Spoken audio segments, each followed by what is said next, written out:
बिस्मिल्लाहिर्रहमानिर्रहीम। अस्सलाम वालेकुम। आज का हमारा लेक्चर नंबर 2 है करंट अफेयर का। लास्ट लेक्चर में हमने इकॉनमी तक कवर किया था। आज इकॉनमी की इसी कंटिन्यूटी से हम स्टार्ट करते हैं। तो कुछ वन लाइनर एमसीक्यूज़ हैं इकॉनमी से रिलेटेड, पहले उनको देख लेते हैं। पाकिस्तान की जो पर कैपिटा इनकम है अकॉर्डिंग टू वर्ल्ड बैंक वो $1543 है और ग्लोबली पाकिस्तान का जो रैंक है वो 181 पर है। इसी तरह वर्ल्ड बैंक एक लिस्ट इशू करता है जिसके हम ईज़ ऑफ डूइंग बिजनेस कहते हैं, जिसमें पाकिस्तान जो है टॉप 20 कंट्रीज़ में फॉल करता है।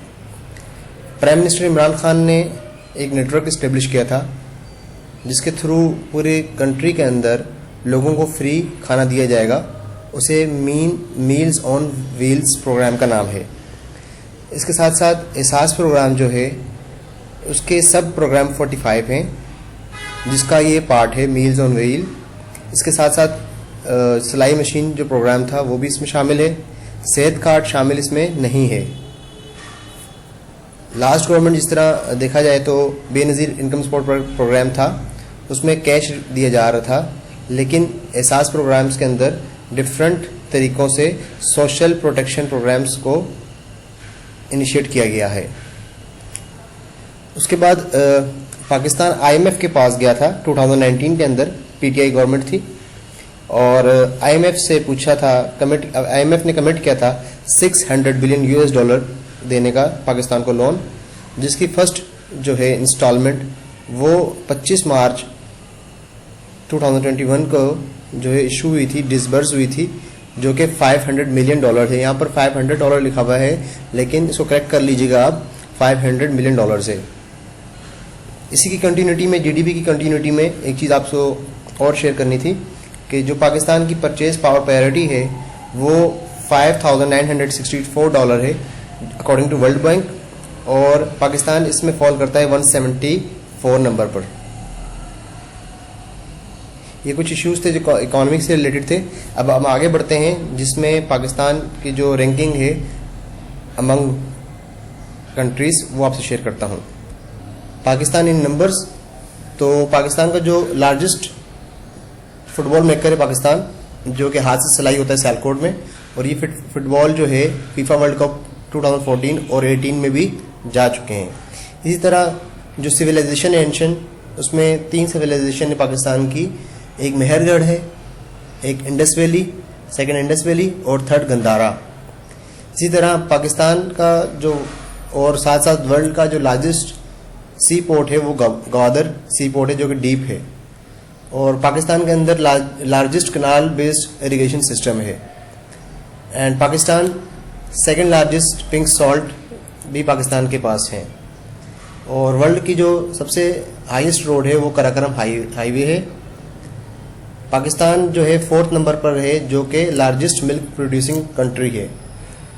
पाकिस्तान के अंदर जो है कंज्यूमर मार्केट जो है पाकिस्तान की वो 5th नंबर पर है अक्रॉस द वर्ल्ड, जो कि 220 मिलियन पॉपुलेशन के साथ है।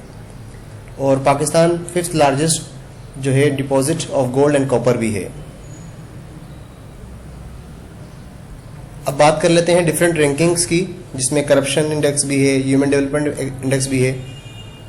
ये रिपोर्ट है ग्लोबल कॉम्पिटिटिवनेस इंडेक्स की, जिसमें ये बताया जाता है कि पाकिस्तान की मार्केट कॉम्पिटेट कितना कर रही है ग्लोबली, जो कि वर्ल्ड इकोनॉमिक फोरम को जो है पब्लिश करता है। पाकिस्तान की जो रैंकिंग थी 2018 के अंदर, पाकिस्तान 107 नंबर पर था आउट ऑफ 140 कंट्रीज़ में, और जो 19 की रिपोर्ट है उसमें देखा जाए तो 110th नंबर पे है आउट ऑफ 141। इसमें देखा जाए तो 140 कंट्रीज़ थे, तो इन्होंने वर्ल्ड इकोनॉमिक फोरम ने एक कंट्रीज़ में ऐड और किया है, तो ये 141 कंट्रीज़ हो चुके हैं। इसके बाद करप्शन इंडेक्स की बात करते हैं। तो पाकिस्तान जो करप्शन इंडेक्स है 2020 का, तो 124 था आउट ऑफ 180। 19 का देखा जाए तो हम 120 पर थे। अब इसमें ये याद रखिएगा कि जितना बड़ा नंबर होगा उतना वर्स्ट है, जितना छोटा नंबर होगा उतना ही अच्छा है। अच्छा, इसमें एक चीज़ और ऐड करनी थी कि इसमें एक स्लाइड मिस है जो कि ग्लोबलाइजेशन डेटाबेस की है, जो कि पब्लिश करता है द इकोनॉमिस्ट, जिसके अंदर इंटरनेट इंक्लूसिव इंडेक्स है। उसमें ये इसका मतलब ये है कि यानी कितने फीसद आबादी है जिन्हें इंटरनेट का एक्सेस हासिल है। तो ये रिपोर्ट जो है ये पब्लिश हुई थी 2020 के अंदर भी और 2021 के अंदर भी। 2020 के अंदर पाकिस्तान का जो रैंकिंग थी 89 नंबर पर थी और 21 के अंदर जो है पाकिस्तान 90 था आउट ऑफ 120 कंट्रीज। अच्छा, सबसे ज़्यादा जो रैंकिंग है वर्ल्ड के अंदर वो है स्वीडन की, फर्स्ट नंबर पर। इसके बाद आगे बढ़ते हैं तो ये ग्लोबल इनोवेशन इंडेक्स है 2020 का, जिसमें पाकिस्तान रैंक डिक्लाइन कर गया है 107 पर आउट ऑफ 132 कंट्रीज। और इसको जो पब्लिश करता है वो विपो है, WIPO, world intellectual property organisation. अच्छा, इसका जो करंट है 2020 का जो 21 का जो इंडेक्स है उसमें पाकिस्तान फॉल कर रहा है 99th पोजीशन के ऊपर। The state of world press freedom, तो इसके जो पब्लिशर हैं रिपोर्ट्स को जो पब्लिश करते हैं वो रिपोर्टर्स विदाउट बॉर्डर्स। तो इसमें सबसे जो हाईएस्ट रैंक है इस रिपोर्ट के अंदर वो नॉर्वे का है फर्स्ट पोजीशन पर, और पाकिस्तान फॉल करता है 2020 के अंदर 145 आउट ऑफ 180 कंट्रीज और 2019 के अंदर 142 आउट ऑफ 180 कंट्रीज। सेम इसी तरह जितना बड़ा नंबर होगा उतना वर्स्ट है और जितना छोटा नंबर होगा उतना अच्छा है। तो आप देखें तो 2019 के अंदर हम 142 पे थे, अब 145 पर आ गए हैं। आगे चलते हैं वर्ल्ड जस्टिस रिपोर्ट की तरफ, जो कि रूल ऑफ लॉ की है। इसमें पाकिस्तान की रैंकिंग जो थी 2020 के अंदर वो थी 120 आउट ऑफ 128 कंट्रीज, और जो अब की जो रिपोर्ट आई है 2021 की उसमें पाकिस्तान फॉल करता है 113 आउट ऑफ 128। तो इसमें हमारी कुछ बेहतरी 7 दर्जे हुई है। जी, ग्लोबल जेंडर गैप इंडेक्स 2020, तो ये जेंडर स्टडीज में भी आपको ये फैक्ट हेल्प करेगा, जो कि पब्लिश करता है वर्ल्ड इकोनॉमिक फोरम, जिसमें पाकिस्तान फॉल करता है 151 नंबर पर आउट ऑफ 153 कंट्रीज, जो कि 2020 की रिपोर्ट है। और 2021 के अंदर पाकिस्तान फॉल कर रहा है 153 आउट ऑफ 156। इसके बाद डेमोक्रेसी इंडेक्स है। डेमोक्रेसी में जो है वो भी जो यूनिट है इकोनॉमिक्स इंटेलिजेंस यूनिट वो पब्लिश करता है। तो 2020 में पाकिस्तान जो है वो 105 नंबर पर था, और इसको पाकिस्तान को जो है हाइब्रिड रिजीम में रखा गया है, जिसमें मतलब ये है कि थोड़ी सीधी है, थोड़ी मुनाफिकत चल रही है डेमोक्रेसी के अंदर। इसके बाद आगे बढ़ते हैं तो HDI ह्यूमन डेवलपमेंट इंडेक्स है, जिसके अंदर जो पब्लिश करता है वो UNDP पब्लिश करता है, और इसमें पाकिस्तान जो है वो फॉल करता है 2020 की रिपोर्ट के मुताबिक 154 नंबर पर आउट ऑफ 189 कंट्रीज। देन है ग्लोबल क्लाइमेट रिस्क इंडेक्स 2021 की रिपोर्ट है, और इसमें पाकिस्तान जो है वो रैंक कर रहे हैं 8 most affected country due to adverse impact of climate change, और जो लास्ट ईयर था पाकिस्तान इसमें 5th नंबर पर था। यहाँ पर हमारे इकॉनमी कंप्लीट होती है, और जो रैंकिंग वगैरह थी मैंने आपको बता दी। हम अगला लेक्चर स्टार्ट करते हैं। ये कुछ 1 लाइनर MCQs हैं, इसको सॉल्व करते हैं, इसके बाद हम आगे बढ़ते हैं। ये पाकिस्तान के रिलेटेड है, तो पाकिस्तान से रिलेवेंट है। जिस तरह देखा जाए तो पर्सन ऑफ द डिकेड, तो वो पाकिस्तान में दिया गया है बिल्किस एदी को, और इसी तरह ह्यूमन राइट्स के जो रिपोर्टर हैं प्रोफेसर यांगी ली उन्हें दिया गया है, और थर्ड पे भी US के एथिस्ट हैं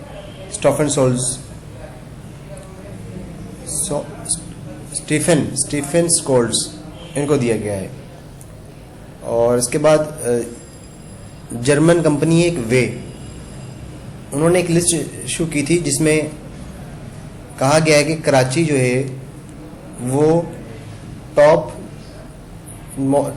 टॉप मोस्ट कंट्रीज में से आता है, सिटीज़ में आता है, जो कि मोस्ट स्ट्रेसफुल अर्बन सेंटर्स हैं। यहाँ पर कंट्रीज लिखा हुआ है तो उसको करेक्ट कर लीजिएगा, सिटीज़ हैं। तो स्ट्रेसफुल का जो क्राइटेरिया है उसमें ये है कि जो सिटी पॉपुलेशन वाइज और एरिया वाइज हाईली एक्सपेंड कर जाए और गवर्नमेंट के लिए वहाँ के लोगों को जो है ना बेसिक सहूलियात प्रोवाइड करना मुश्किल हो जाए, तो वो स्ट्रेसफुल की डेफिनेशन है। और इसको जो है जर्मन वॉचडॉग वे ने पब्लिश किया था। इसके बाद जो है world WHO world health organisation जो है उसने अवार्ड दिया पाकिस्तान को, क्योंकि पाकिस्तान का इनिशिएटिव था, और वर्ल्ड नो तंबाकू डे के ऊपर। नेक्स्ट आगे बढ़ते हैं तो ग्लोबल फायर पावर मींस कि मिलिट्री पावर्स। तो पाकिस्तान के पास जो मिलिट्री पावर है, मिलिट्री पोटेंशियल है, वो 10th नंबर पर हमारी रैंकिंग है। और इसके ही इसमें बता दूं मैं आपको 2020 के अंदर पाकिस्तान की जो रैंकिंग थी वो 15th नंबर पर थी। अच्छा, इसके अलावा कुछ ये करंट चीफ जस्टिस हैं, इनके नाम हैं, जिस तरह गिलगित बल्तिस्तान के हैं justice Ali Baig, Balochistan high court के हैं justice Naeem Akhtar Afghan, Lahore high court के हैं जस्टिस मोहम्मद अमीर भट्टी, और पेशावर हाई कोर्ट के हैं एक्टिंग जो चीफ जस्टिस हैं वो जस्टिस कैसर राशिद खान, और chief justice of Pakistan justice Gulzar Ahmed. इसी तरह के जो IG पुलिस के हैं वो हैं KP के मौज़म जानसारी, और IG पंजाब पुलिस के हैं राव सरदार अली खान, और सिंध के हैं मुश्ताक महर, और पाकिस्तान के जो नेशनल सिक्योरिटी एडवाइज़र है आजकल आपको पता है कि खबरों में भी हैं मोहिद यूसुफ साहब। और इसके साथ एक और एडिशनल जो चीज़ है कि पाकिस्तान ने जो चैम्पियंस ट्रॉफी विन की थी फर्स्ट टाइम, वो की थी 2017 के अंदर। ये जो चैम्पियन ट्रॉफी है ये T20 वर्ल्ड कप की है, जो कि हमने 2009 में ली है फर्स्ट। देन हमने चैम्पियंस ट्रॉफी, सॉरी मैंने मिक्स कर दिया, जो चैम्पियंस ट्रॉफी है 2017 हमने ली है। जो फर्स्ट T20 वर्ल्ड कप की ट्रॉफी हमने ली थी, वर्ल्ड कप लिया था, वो 2009 में लिया था। और 1992 का जो वर्ल्ड कप है सबको पता है, आपको हमने लिया है, ठीक है। इसके बाद जो है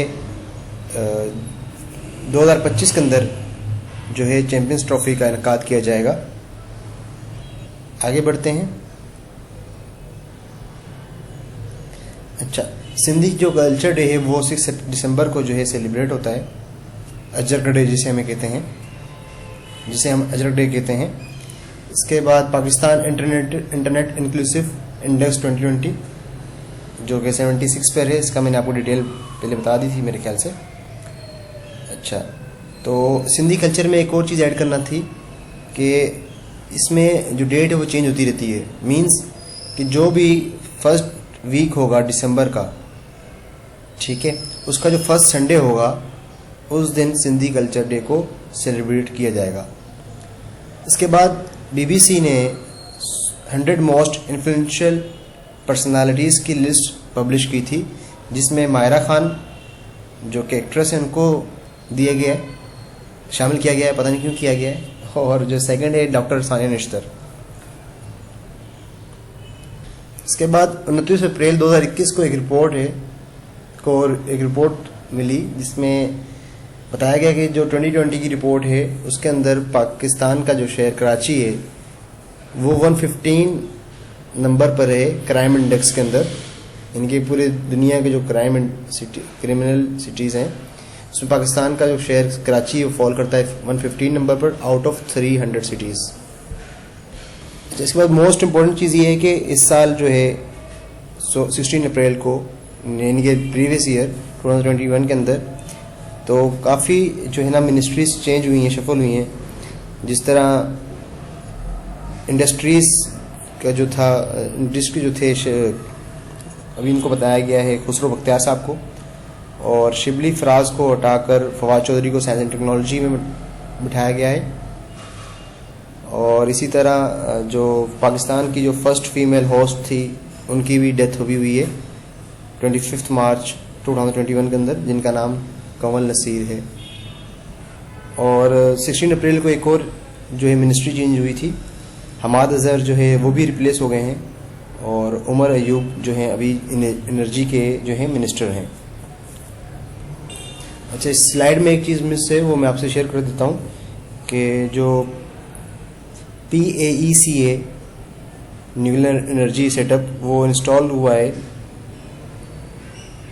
कैनप 2 जिसका नाम है नेशनल ग्रिड के अंदर शामिल किया गया है, जो कि जिसकी प्रोडक्शन है 1100 मेगावाट। तो पाकिस्तान एटॉमिक एनर्जी। कुछ चीज़ें और इसमें जो है वो मिसिंग है, वो बता देता हूँ आपको कि 17 मार्च 2021 को एयर मार्शल जो हैं हमारे वो अब ज़हीरुद्दीन बाबर हैं, और 15 मार्च में जो है ना OIC ने जो फर्स्ट इंटरनेशनल डे जो है कॉम्बैट इस्लामोफोबिया वो सेलिब्रेट किया है। अब आते हैं आगे अली सतपारा। जो सतपारा साहब थे, उनके जो उस्ताद थे उनका नाम अशरफ अमान है। ये इसलिए जो है आ सकता है पेपर में क्योंकि आपको पता है कि लास्ट ईयर अली सतपारा साहब की डेथ हुई थी, तो उनकी रेफरेंस से आ सकता है, पूछा जा सकता है। और अली सतपारा साहब जो हैं ऑफिशियली जो उनकी डेथ हुई है वो अनाउंस की गई है 18 फेब को, और वो जो बेस कैंप से उनसे उनका रब्ता मुनक़ता हुआ है वो 6 फेब को हुआ है। इसी तरह हम ये बात डिस्कस कर चुके हैं कि बिल्किस सैदी को जो है पर्सन ऑफ द डिके का जो खिताब दिया गया है। और इसके बाद करप्शन इंडेक्स की भी हमने बात कर चुके हैं, और ग्लोबल क्लाइमेट रिस्क की भी बात हो चुकी है।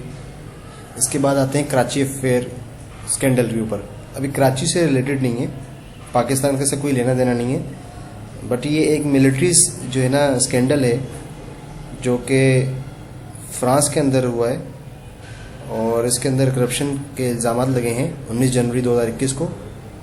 तो उनका नाम है एडुअर्ड बलादोर। तो इसका नाम, इस स्कैंडल का नाम है कराची अफेयर स्कैंडल है, और इसका पाकिस्तान से कोई लेना देना नहीं है। और ये जो साहब हैं ये फॉर्मर प्राइम मिनिस्टर हैं फ्रांस के। 8 जनवरी 2021 को बहरीन ने जो है ना हाईएस्ट मिलिट्री अवार्ड दिया है आपके जो chief of army general staff हैं कमर जावेद बाजवा साहब को। तो इसे हम बहरीन ऑर्डर भी कहते हैं।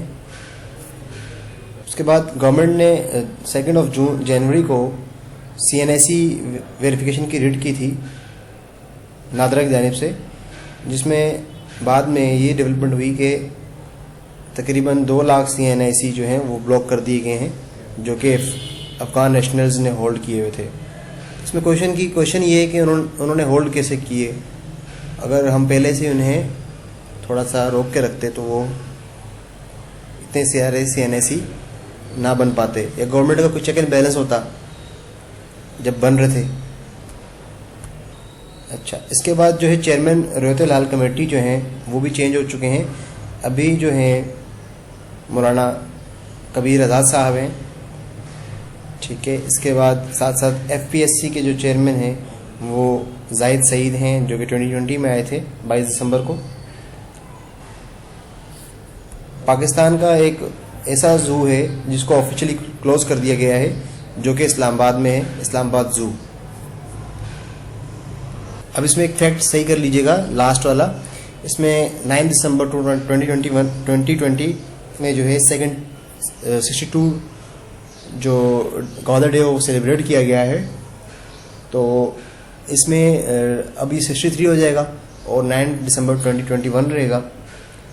अच्छा, ये जो ग्वादर है ये लिया गया था ओमान से, ठीक है, 1959 के अंदर, और लिया कितने का था, $3 मिलियन का।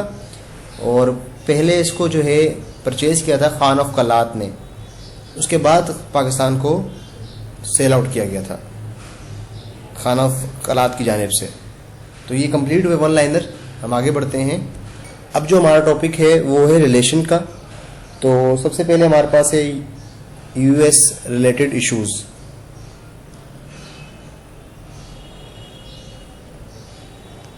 ये कल मैंने आपसे शेयर भी किया था लास्ट लेक्चर में। Kamala Harris, Jake Sullivan, Antony Blinken, इन तीनों के तो नाम आपको, चारों के, जॉन कैरी, इन चारों के नाम आपको याद होने चाहिए, और उनकी डिजिग्नेशन भी। इसके साथ साथ जो पाकिस्तान की जो टीम में से बताए थे आपको 2 लोग, सलमान अहमद और अली जैदी। अच्छा, अब आते हैं US एड पर। जो US एड पाकिस्तान को देने का वादा किया गया था, तो उस वादे में ये कहा गया था कि आप यूएस जो है पाकिस्तान को 33.32 बिलियन रुपीस देगा। 2001 के अंदर ये मुआहदा हुआ था और इसके अकॉर्डिंगली 33.32 बिलियन डॉलर देने थे, जो कि बाद में डिस्पर्स हुए हैं अब तक के 17.10 बिलियन यूएस डॉलर, और जो एक्चुअलाइज हुए हैं, जो कि एक्चुअल में मिल चुके हैं, वो है 8.55 बिलियन डॉलर। तो देखा जाए जितना का वादा हुआ था उसका तो ये कुछ भी नहीं है, 25% है मुश्किल से। तो इस पर एक शेर याद आ गया, हमने वादा किया तेरे वादे पर जिए हम। तो इसी तरह हम जीते रहे इनके वादे पे, और अब हमारे पास आप देखें तो 25% इन्होंने यूएस एड के मदमे में पैसे दिए हैं। अब यूएस रिलेशन की बात करते हैं, तो सबसे पहले जो डिप्लोमेटिक स्टेप हुआ था वो हुआ था 1947 के अंदर, जिसमें यूएसए ने एम्बेसी ओपन की थी कराची के अंदर। अब आप सोच रहे होंगे कि सवाल ही पैदा होता है कि एक दिन के अंदर अमेरिकी किस तरह पहुंच गए, यानी कि 14 अगस्त को पाकिस्तान बनता है, 15 अगस्त को कैसे पहुंच गए। तो उसका जवाब ये है कि क्योंकि कराची में इंडिया के लिए इनकी पहले से एम्बेसी मौजूद थी, ठीक है। तो जब वो पार्टीशन हो गया तो जो कराची में एम्बेसी मौजूद थी वो फंक्शन करने लग गई पाकिस्तान के लिए। आगे बढ़ते हैं, 1954 में हमने सीटो जो है सीटो किया था, जो कि सिक्योरिटी अलायंस था, और 55 में हमने सेंटो किया था। उसके बाद जो यूएस से हमारा फॉर्मल रिलेशनशिप था वो स्टेब्लिश हुआ चाइना के साथ और यूएस के साथ इन 1971, और सॉरी मिक्स कर दिया, यूएसए का जो फॉर्मल रिलेशनशिप था चाइना के साथ वो स्टेब्लिश हुआ था 1971 के अंदर, और इसके अंदर जो है पाकिस्तान ने मीडिएटर का रोल प्ले किया था। अच्छा, उसके बाद आगे बढ़ते हैं तो मिलिट्री बेस जो है हमारी पेशावर, वो हमने एयर स्टेशन जो है वो हमने यूएसए को दे दी थी। अच्छा, इस बेस का नाम था बदाबीर बेस। और आगे बढ़ते हैं तो 1971 के अंदर हमने जो सेंटो था उससे हम विड्रॉ कर गए, और 1972 के अंदर हम सीटो से विड्रॉ कर गए। तो पहले हमने जो मुआहदा किया था वो सीटो था, पर उसको छोड़ा बाद में, और जो बाद में मुआहदा किया था सेंटो, उसको पहले हमने छोड़ दिया। अच्छा, उसके बाद जो है पाकिस्तान 2001 के अंदर 11 अक्टूबर 2001 के अंदर ज्वाइन करता है ऑफिशियली वार ऑन टेरर, ठीक है। वार ऑन टेरर को ऑफिशियली ज्वाइन करता है, और 2004 के अंदर पाकिस्तान मेंबर बनता है मेजर नॉन नेटो अलाय। उसमें जो है पाकिस्तान को जो है मेजर जो है स्टेटस दिया गया था, special status MNA, major non NATO ally. 2009 के अंदर ओबामा का दौर आता है, और इसमें हमारी पार्टनरशिप है वो उसको एनहांस करने के लिए एग्रीमेंट होते हैं, और इसी में से एक जो है कैरिड ओवर बिल आता है, जिसका अभी तक 1 रुपया भी हमें नहीं दिया गया, खाली बातें हुई थी। और उसके बाद 2010 के अंदर स्ट्रेटेजिक डायलॉग स्टार्ट होते हैं between Pakistan and US. Then 2015 के अंदर अफगान गवर्नमेंट के जो है वो तालिबान के साथ पीस डायलॉग होते हैं, जो कि होस्ट करता है पाकिस्तान, जिसमें यूएसए और चाइना ऑब्जर्वर स्टेट के तौर पर बैठते हैं। देन 2021 पे आते हैं, तो मेजर डेवलपमेंट ये थी कि यूएस ने अपनी जो फाइज़र वैक्सीन थी वो डोनेट की थी पाकिस्तान को 15.8 मिलियन डोजेस की।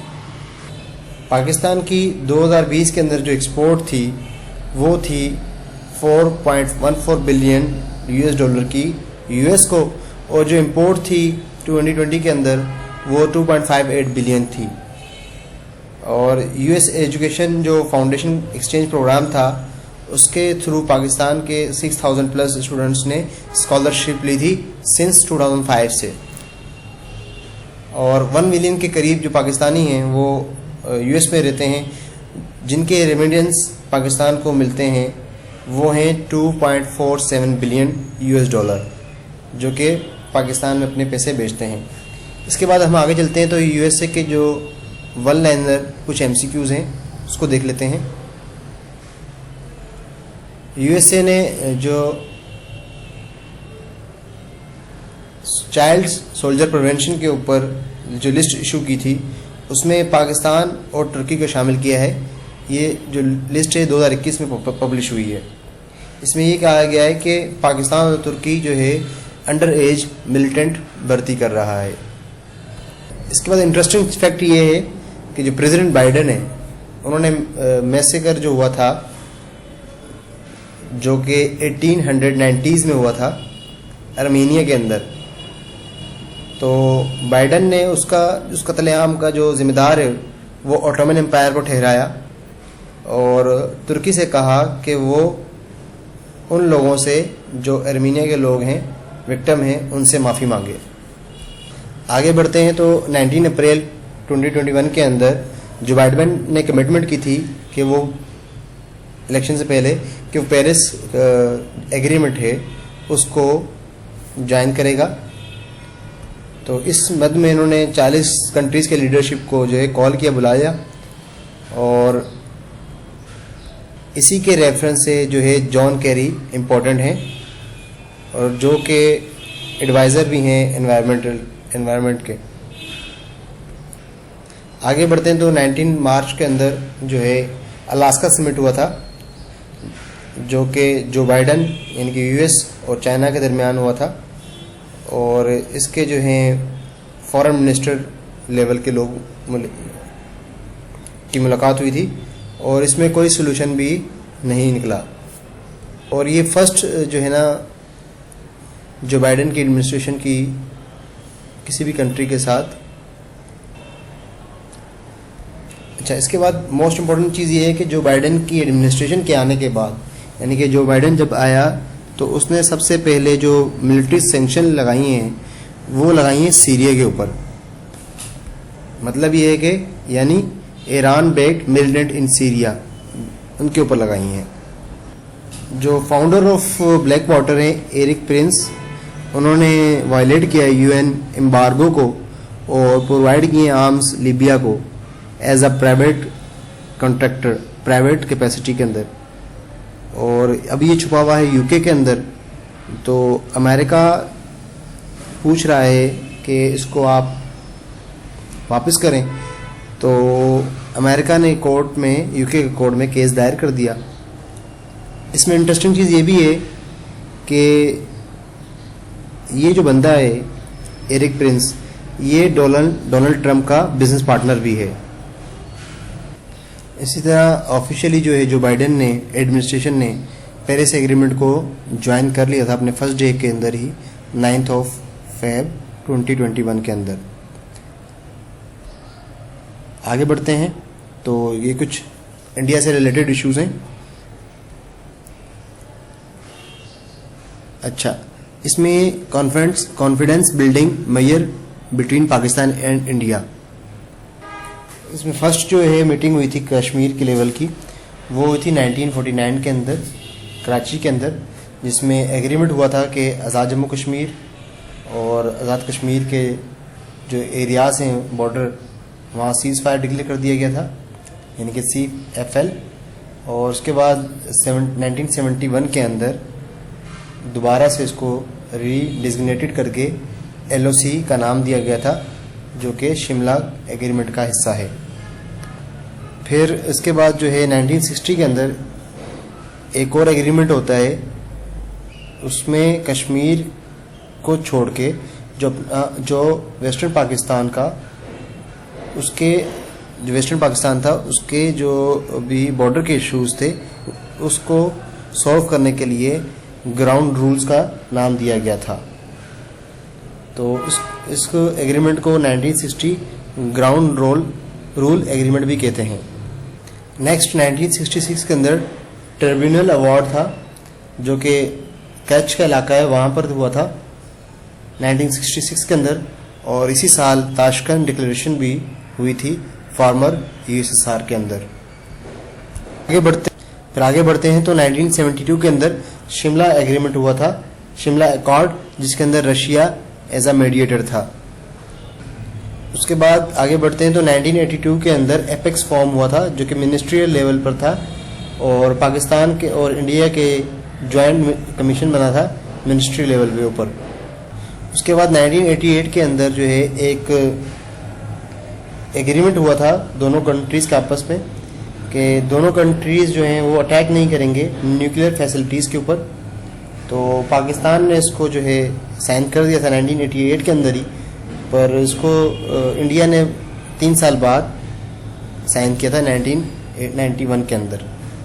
अच्छा, इसमें एक और चीज़ आप ऐड कर लें कि जो चाइना और पाकिस्तान का जो बॉर्डर कॉन्फ्लिक्ट था वो 1963 में सॉल्व हो गया था। 1999 के अंदर MOU साइन हुआ था वाजपेयी और नवाज शरीफ के दरमियान, जिस MOU के तहत ये था कि कोई भी कंट्री दोनों में से अगर कोई मिसाइल टेस्ट करता है तो उसका नोटिफिकेशन जो है वो दूसरे कंट्री को 48 घंटे के दौरान या उससे पहले वो देगा। और दूसरा ये था अहम पॉइंट कि अपनी न्यूक्लियर डॉक्ट्राइन वो म्यूचुअली शेयर करेंगे दोनों कंट्रीज़। 2003 में फिर सीज फायर एग्रीमेंट हुआ। फिर 2006 के अंदर first joint anti terrorism establish हुआ था, जो कि फिर 2008 के अंदर यूनिलैटरली इंडिया ने सस्पेंड कर दिया था आफ्टर मुंबई अटैक्स। 2021 के अंदर 3 फैब सेक्रेटरी लेवल कमिटमेंट हुई थी LOC के एग्रीमेंट पर, और ये कहा गया था कि जो प्रीवियसली LOC के ऊपर जो एग्रीमेंट हुए हैं उस पर अमल दरामद किया जाए। ये तो थे हमारे कुछ रिलेशन इंडिया के साथ।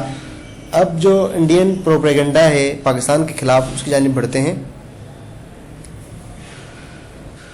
इंडियन प्रोपेगेंडा, इसको गौर सुनिएगा, ये इंपॉर्टेंट स्लाइड है और इसके जो इवेंट वो लिख लें आप, और ये आपको रिटन पार्ट में भी हेल्प कर सकता है। तो पाकिस्तान ने एक्सपोज किया था इंडियन प्रोपेगेंडा सेल, जिसका नाम है यूरो डिसइंफो लैब। ठीक है, यूरो डिसइंफो लैब साइबर क्राइम। तो इसके पीछे जो लोग थे वो इंडिया से थे, थिंक टैंक। उस थिंक टैंक का नाम है IPRI। सॉरी, जिस तरह पाकिस्तान का थिंक टैंक है IPRI, इसी तरह ये यूरो डिसइंफो जो लैब है ये थिंक टैंक है, ऑफिशियल थिंक टैंक है, जो कि इस प्रोपेगेंडा के पीछे था। और इसको जो ऑपरेट कर रहा था वो श्रीवास्तव ग्रुप था, जो कि इंडिया से ऑपरेट कर रहा था। और इंडिया ने यूरोप के अंदर एक फेक एजेंसी बनाई बिग न्यूज़ नेटवर्क के नाम से, और उसको जो फंड कर रही थी वो 10 फेक NGOs फंड कर रही थी।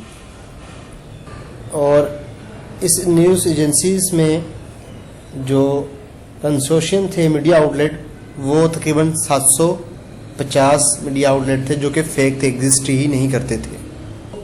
अच्छा, इसको हम इसमें भी ले सकते हैं कि ये एक हाइब्रिड वॉर की टाइप है, यानी कि पर्दे के पीछे से छुप के वार कर रहा है दुश्मन। तो ये MCQs के हवाले से ये इम्पोर्टेंट है कि इसमें कितनी ऑर्गेनाइजेशन थी, कितनी NGOs थी, और क्या प्रोपेगेंडा था, और ग्रुप कौन सा उसको फाइनेंस कर रहा था, बैक कौन कर रहा था, और कहाँ से ऑपरेट हो रहा था। आगे बढ़ते हैं, 1 लाइनर MCQs हैं कुछ इंडिया रिलेटेड। जो करतारपुरा कॉरिडोर है वो इनॉग्रेट किया गया था गुरु नानक की 550वीं सालगिरह के ऊपर। करतारपुरा कॉरिडोर जो है वो आपका नारवाल के इलाके में आता है, शकरगढ़ रोड के ऊपर। अच्छा, उसके बाद 23 मार्च को इंडस वाटर ट्रीटी की स्पेशल कॉन्फ्रेंस हुई उसकी मद में, जिसमें इंडिया ने जो है पाकिस्तान का स्टांस है कि इंडिया ने 2 डैम कंस्ट्रक्ट किए हैं चनाब बेसिन के ऊपर, जिससे हमारा पानी का दबाव कम कर देगा और जो चनाब हमारे बेसिन है उस पर जो है इफेक्ट होगा। देन 2 जनवरी 2021 को इंडिया जो है नॉन परमानेंट मेंबर बन गया है यूनाइटेड नेशन सिक्योरिटी काउंसिल का, सिर्फ 2 साल के लिए। यहाँ तक तो आपके ख़त्म हो गए इंडिया रिलेटेड इश्यूज। अब आते हैं हम अफ़गानिस्तान के इश्यूज़ के ऊपर। ये ज़रा इम्पोर्टेंट है, इसको तवज्जो से सुनिएगा और अपने पास नोट कर लीजिएगा। ये टाइमलाइन है अफ़गानिस्तान की।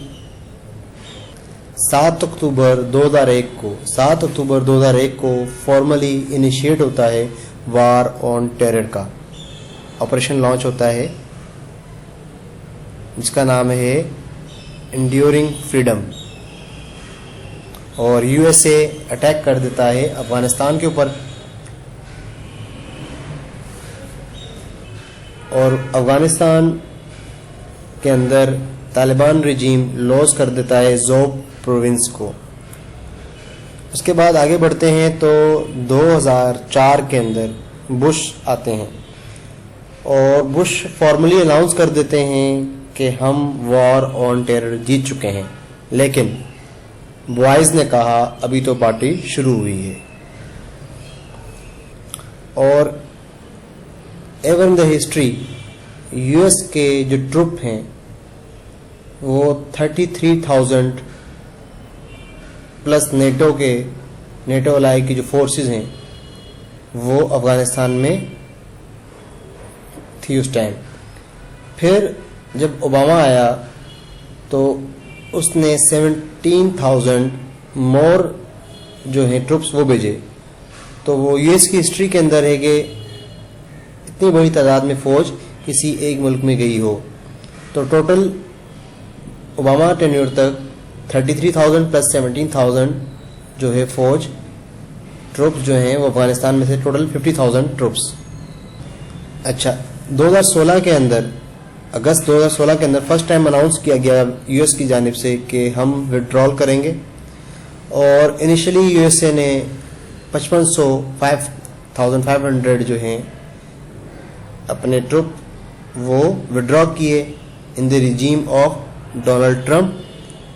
और इसके साथ साथ डे बाय डे वक्तन फवक्तन ये अपने ट्रुप्स को डिक्रीज़ करते रहे।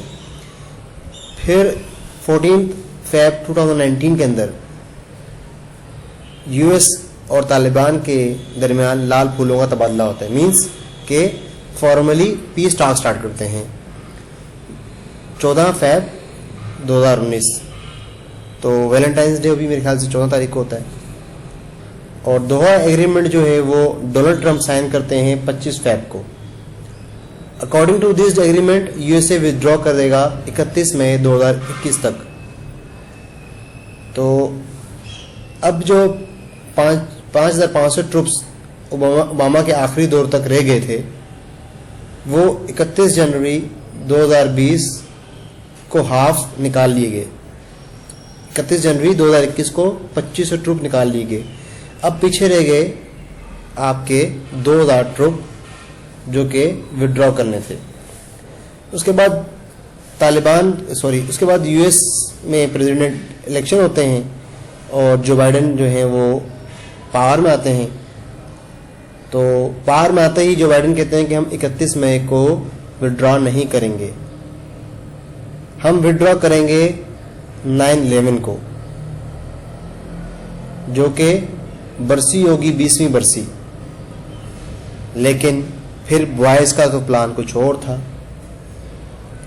अब होता क्या है कि अफगानिस्तान के अंदर बम ब्लास्ट होते हैं, उसमें बाद में आते हैं, पहले इसको करते हैं कवर। 2012 में ओबामा ने 50,000 ट्रुप्स भेजे, ओबामा ने विड्रॉ किया। उसके बाद डोनाल्ड ट्रंप का दौर आया, जिसमें 5500 रह गए। जब बाइडेन का दौर आया उसके अंदर जो है बाकी 2,000 ट्रुप्स रह गए। अब बाइडेन ने अनाउंस किया 14 अप्रैल को 2021 को कि हम जो है अपने ट्रुप्स जो हैं वो 31 मई को विड्रॉ नहीं करेंगे।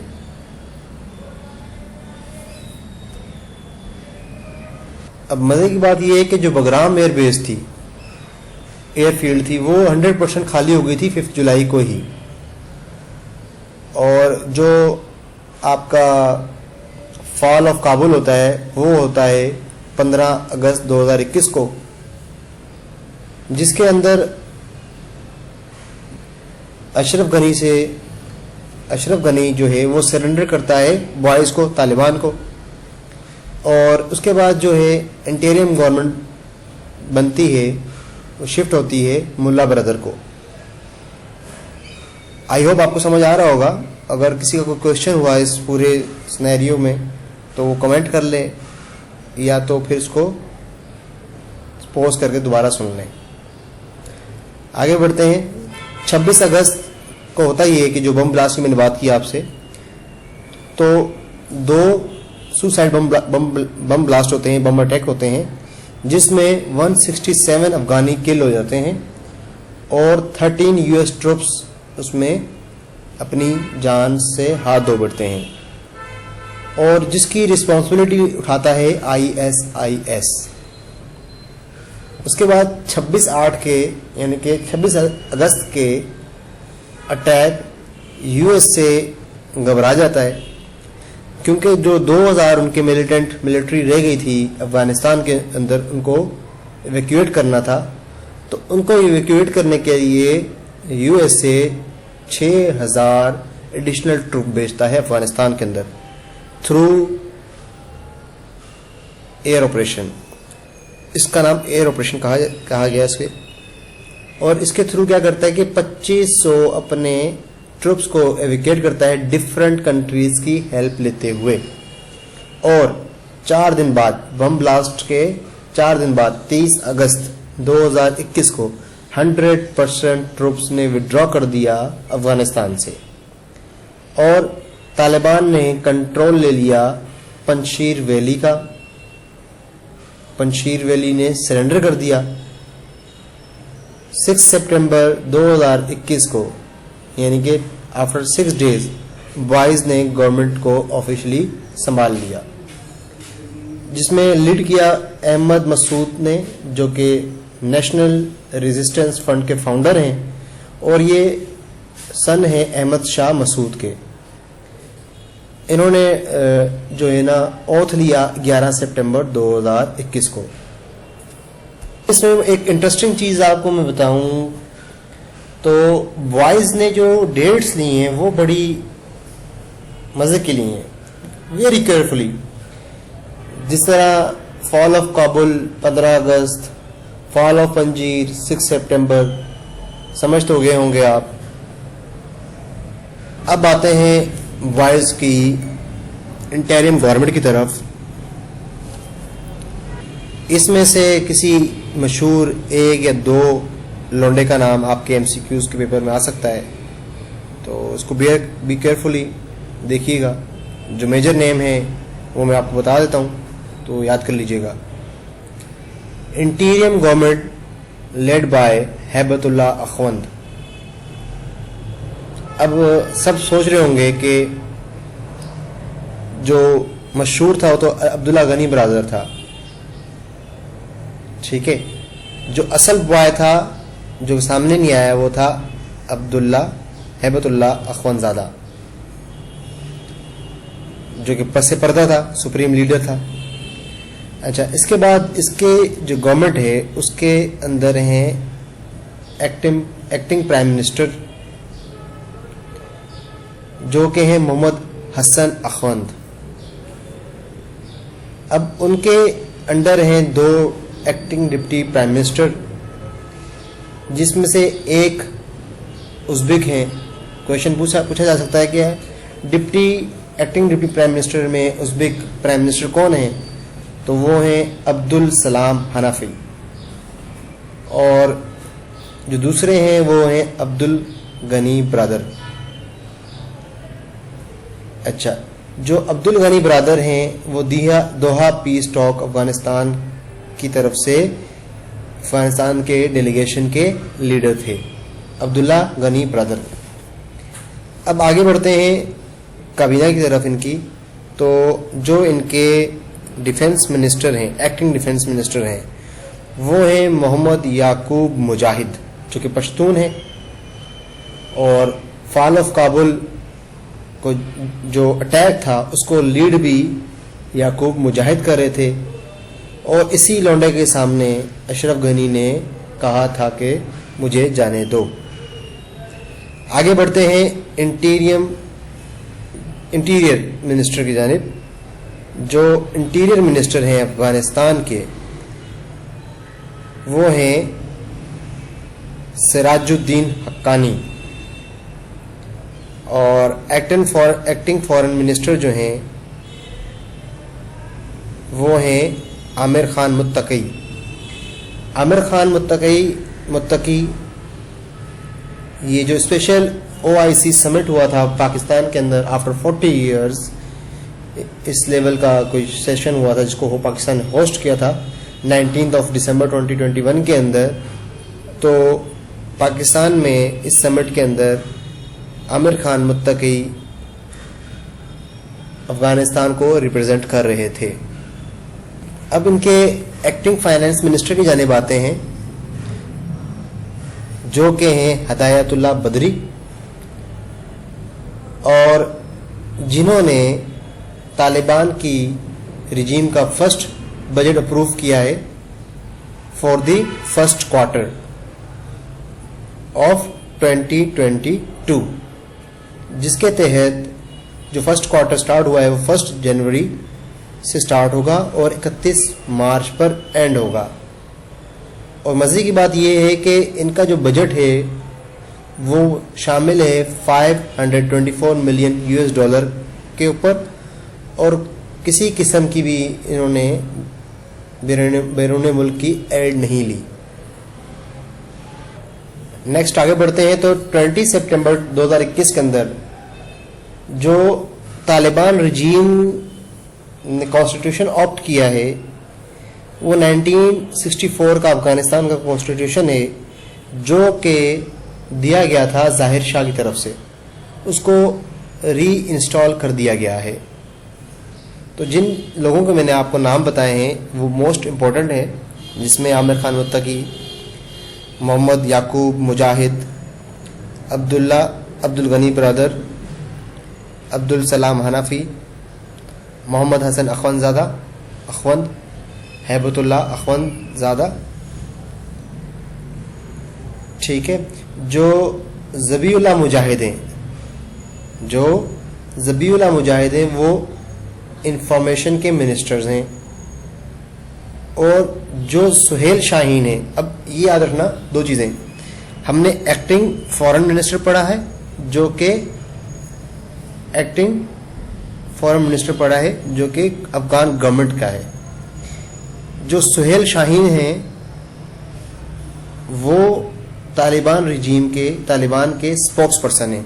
तो दोनों में डिफरेंस है। तो सॉल्व करते हुए MCQs का पेपर तो आप कंफ्यूज ना होना सुहेल शाहीन के नाम पर और आमिर खान मुत्तकी के नाम पर। तो ये कंप्लीट आपका अफगानिस्तान से रिलेटेड इश्यूज थे, जो कि इस साल के इम्पोर्टेंट है और आपको हेल्प भी करेंगे। आगे बढ़ते हैं अफगानिस्तान की कंटिन्यूटी के अंदर। Major meetup related to Afghanistan, इसमें अपने जहन में पहले 3 दिन याद रख लें, 10, 11, 12, 10, 11, 12। अब होता क्या है, 10 तारीख को after fall of Kabul multiple countries ने सोचा अफगानिस्तान का मामू बनने के लिए, अफगानिस्तान को रीबिल्ड करने के लिए, रिकंस्ट्रक्ट करने के लिए 10, 11, 12। तो जो पहले मामू बने वो थे इंडिया। 10 तारीख को Indian security adviser Ajit Doval, ठीक है, 10 तारीख को Indian security adviser Ajit Doval ने अरेंज की कॉन्फ्रेंस दिल्ली रीजनल डायलॉग, और इस पे इंडिया 2018 से ही फोकस कर रहा था, जो कि इसकी 10 नवंबर को जाके बात कंप्लीट हुई। और इसने इनवाइट किया 10 कंट्रीज को कितने कंट्रीज को? 10 कंट्रीज को, जिसके अंदर 2K थे, मतलब काजाकिस्तान, किर्गिस्तान 2K थे, 2T थे, ताजिकिस्तान, तुर्कमानिस्तान। उसके बाद 2UR, उसके बाद UR उज्बेकिस्तान और रशिया। और इसमें जो 2 कंट्री ऐसे थे जो इनवाइटेड थे और वो 2 कंट्रीज ने पार्टिसिपेट नहीं किया। उन दोनों लोगों ने कहा कि जा तू अपनी शक्ल देख। तो वो 2 कंट्री थे पाकिस्तान और चाइना। इसके अंदर टोटल 10 कंट्रीज थे, 2K, 2T, UR और पाकिस्तान एंड चाइना। तो आई होप आपको ये समझ आ गया होगा। आगे बढ़ते हैं 11/11 को। 11 नवंबर 2021 लॉन्च की गई ट्राइका प्लस। ट्राइका प्लस जो है वो पाकिस्तान ने इनिशिएट 2018 से लिया था इस मीटिंग के लिए, और इस्लामाबाद के अंदर जो है ये मीटिंग अरेंज हुई और इनवाइट किया गया फॉरेन मिनिस्टर ऑफ अफगानिस्तान अमीर खान मुत्तकी को, इसके अलावा जो पार्टिसिपेट थे वो Pakistan, Russia, China and US 4 country थे ट्राइका प्लस। आगे बढ़ते हैं इसी कंटिन्यूटी में। दिन आ गया 12/11/2021।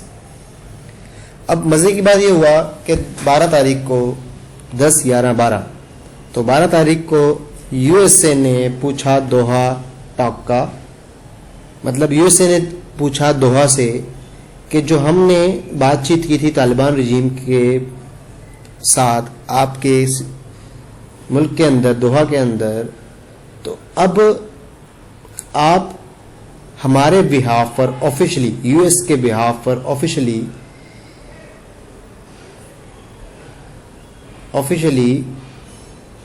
जो है नेगोशिएट करें तालिबान के साथ। और साथ साथ USA ने ऑफिशियली ये भी अनाउंस किया कि कतर का जो स्पेशल ऑफिस है वो नेगोशिएट करेगा तालिबान के साथ। अंडरस्टैंडिंग हो गई इसकी। अब आगे बढ़ते हैं 1/11/2021। ये थोड़ा सा इंपॉर्टेंट है, देखिएगा, सुनिएगा, और इंटरेस्टिंग भी है। Taliban delegation went China. ठीक है, तो first formal trade agreement sign with China, यानी कि तालिबान रजीम को जो है अनऑफिशियली दुनिया एक्सेप्ट करने लग गई, चाइना ने एक्सेप्ट कर लिया जैसे। अब इसका मतलब ये है कि जो first formal meeting trade agreement sign हुआ है चाइना के साथ, उसकी सिग्निफिकेंस क्या है? सिग्निफिकेंस ये है कि नेक्स्ट 3 इयर्स के लिए चाइना $5 बिलियन की ओपीएम, अफीम, चरस वो मंगवाएगा, इंपोर्ट करेगा। अब वायर्स जो है वो फिनो को चरस देंगे। ठीक है, बात समझ आ रही है? और इसी में जो चरस की फर्स्ट शिपमेंट थी वो डिलीवर भी हो गई 1/11/2021 को। ठीक है, सेम डे, जिसकी डिलीवरी थी $1 बिलियन। और साइलेंटली जो है ना चाइना ने, ऐसा लगता है कि अफगानिस्तान को रिकग्नाइज कर लिया। अच्छा, अब नेक्स्ट ये है कि 19/12/2021 एक्स्ट्रा ऑर्डिनरी कॉन्फ्रेंस थी, जिस तरह मैंने आपको पहले बताया कि 17 कंट्रीज के फॉरेन मिनिस्टर आए थे। सॉरी, ठीक है, 17 कंट्रीज के फॉरेन मिनिस्टर आए थे और 28 डिप्टी फॉरेन मिनिस्टर्स थे, और टोटल जो है डेलीगेशन थे वो 60 थे। और ये पाकिस्तान के अंदर 40 साल के बाद हुआ था OIC समिट, उसके अंदर आए थे, जिसमें USA, रशिया और चाइना के डेलीगेशन भी आए, और जो कि इस्लामिक तो नहीं है, पर एज अ ऑब्जर्वर स्टेट आए, जिसमें किंगडम ऑफ सऊदी अरेबिया ने 1 बिलियन रियाल जो है ना अफगानिस्तान के लिए डोनेशन की बात की। और पाकिस्तान ने अपने जो है 6 पॉइंट प्रपोजल इस मीटिंग में अफगानिस्तान की रिकंस्ट्रक्शन के लिए पेश किया। नेक्स्ट बढ़ते हैं आगे, पाक रशिया रिलेशनशिप। पाकिस्तान और रशिया की जो रिलेशनशिप है, तो रशिया ने जो इन्वेड किया था वो किया था 1979 के अंदर, और 1979 के अंदर ही पाकिस्तान पर एम्बार्गो भी इम्पोज कर दिया गया था रशिया की तरफ से, जो कि बाद में 2014 के अंदर रशिया ने lifts and arms embargo on Pakistan, जो कि बाद में एम्बार्गो उठा लिया था। फिर 2015 के अंदर एग्रीमेंट हुआ, उस एग्रीमेंट के तहत रशिया $2 बिलियन की इन्वेस्टमेंट करेगा गैस पाइपलाइन बनाने में नॉर्थ टू साउथ, जिस पाइपलाइन को हम ये कहते हैं कराची से लाहौर पाइपलाइन। देन 2015 के अंदर एक और जो है एग्रीमेंट होता है, Mi-35 हेलीकॉप्टर जो है रशिया सेल करेगा पाकिस्तान को। 2016 के अंदर ज्वाइंट मिलिट्री एक्सरसाइज स्टार्ट होती हैं और ट्राइका जो है वो स्टेब्लिश होता है। देन फर्दर ट्राइका प्लस हो जाता है। जो 2017 के अंदर पाकिस्तान ज्वाइन करता है SCO को, शंघाई कॉरपोरेशन ऑर्गेनाइजेशन, ठीक है, 2017 के अंदर। देन 2018 के अंदर यहाँ मिस है, आप अपने पास नोट कर लीजिएगा, ज्वाइंट मिलिट्री कमीशन एस्टेब्लिश होता है काउंटर टेररिज्म कॉपरेशन के लिए, ठीक है। तो the two countries plan to set up a joint military commission to deepen counter terrorism corporation 2018 के अंदर होता है। इसी की कंटिन्यूटी में आगे बढ़ते हैं हम पाक रशिया चेंजिंग रिलेशनशिप्स की तरफ। इसके सारे फैक्ट मैंने आपको नोट करवा दिए हैं। जो लास्ट फैक्ट रहता है वो रहता है 2021 का।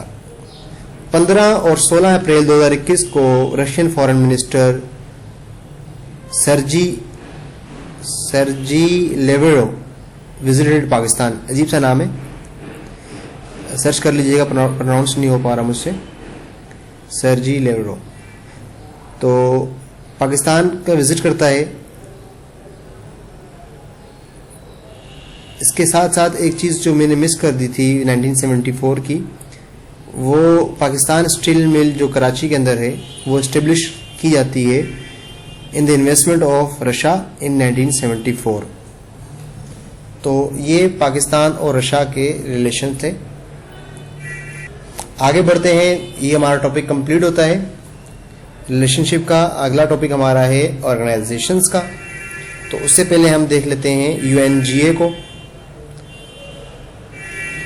यूनाइटेड नेशन जनरल असेंबली का जो इजलास है वो 2021 के अंदर, जो कि 76 सेशन था, वो हेल्ड होता है 24 सितंबर 2021, जिसमें प्राइम मिनिस्टर इमरान खान साहब ट्रिपल चैलेंज को उस पर दुनिया की नज़र रखते हैं। और इसमें जो असेंबली के इजलास की मीडियम थी वो वर्चुअल थी, जिसमें प्राइम मिनिस्टर इमरान खान ने तकरीर भी वर्चुअल मीडियम से की थी।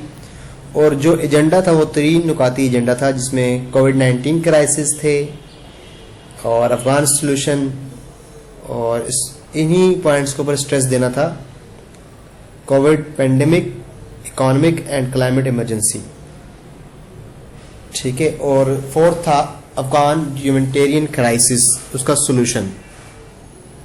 तो इसमें आपको ये इम्पोर्टेंट आपके लिए कि UNG का एजेंडा क्या था और कहाँ पर हुई थी और कौन सा इजलास था। तो आई होप आपको समझ आ गया होगा। आगे बढ़ते हैं।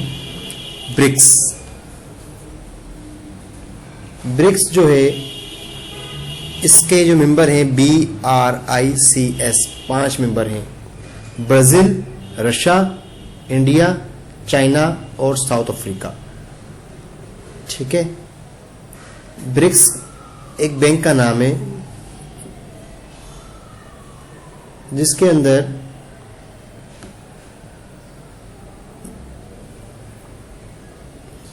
इन कंट्रीज की मेजर इकॉनमी है। इससे पहले जो है साउथ अफ्रीका वो इस ऑर्गेनाइजेशन का पार्ट नहीं था और ये ऑर्गेनाइजेशन बनी थी 2006 के अंदर। साउथ अफ्रीका ने इसे ज्वाइन किया था एज अ 5th कंट्री 2010 के अंदर। अब आते हैं इसकी जो इन टर्म ऑफ पॉपुलेशन यानी 5 कंट्रीज की इस ब्रिक्स ऑर्गेनाइजेशन की जो पॉपुलेशन है वो ग्लोबली पॉपुलेशन का 41% है और इसी तरह ग्लोबल जीडीपी का 24% है इन 5 कंट्री की इकॉनमी का सम। इसी तरह हर साल चेयरमैन जो शिप है वो चेंज होती है और उसका ऑर्डर है जो इस ऑर्गेनाइजेशन के नाम है उसी ही के नाम से चेंज होती है।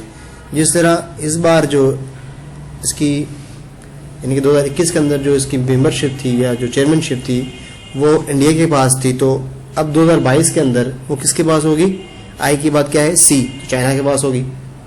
और इसी तरह ये जो समिट था वो 13 समिट था 2021 वाला, तो चाइना कौन सी समिट का चेयरमैन बनेगा? 14। और ये भी वर्चुअल थी। अच्छा, जो ब्रिक्स की जो थीम है, ब्रिक्स की जो थीम है उसमें 4C याद रखें। ठीक है, ब्रिक्स की जो थीम है उसमें 4 C's याद रखें।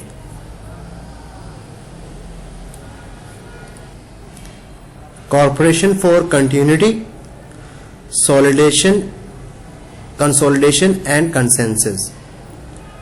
तो ये 4 C's इनका मेजर जो इनकी जो थीम ये है। अच्छा, इनके प्राइम मिनिस्टर्स प्रेसिडेंट्स के नाम आपको याद होने चाहिए। रशिया को याद है आपको, पुतिन है। चाइना का शी जिनपिंग है। इंडिया मोदी है। साउथ अफ्रीका का सिरिल रामाफोसा। ब्राज़ील का माइकल तीमर ये प्रेसिडेंट है। और 3.6 बिलियन की जो है ब्रिक्स की पॉपुलेशन है, 41% है ग्लोबली। और 16.6 ट्रिलियन $US है जो कि 22% of the gross world product है। तो ब्रिक्स में इतना ही था।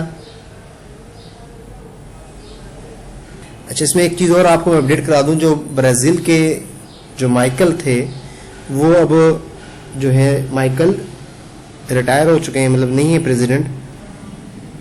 अब हैं जेर बोल्सोनारो। और इसी तरह साउथ के अफ्रीका के थे सिरिल रामाफोसा, वही हैं। अब आते हैं SCO पर। तो SCO जो समिट है 21 समिट हुआ था 16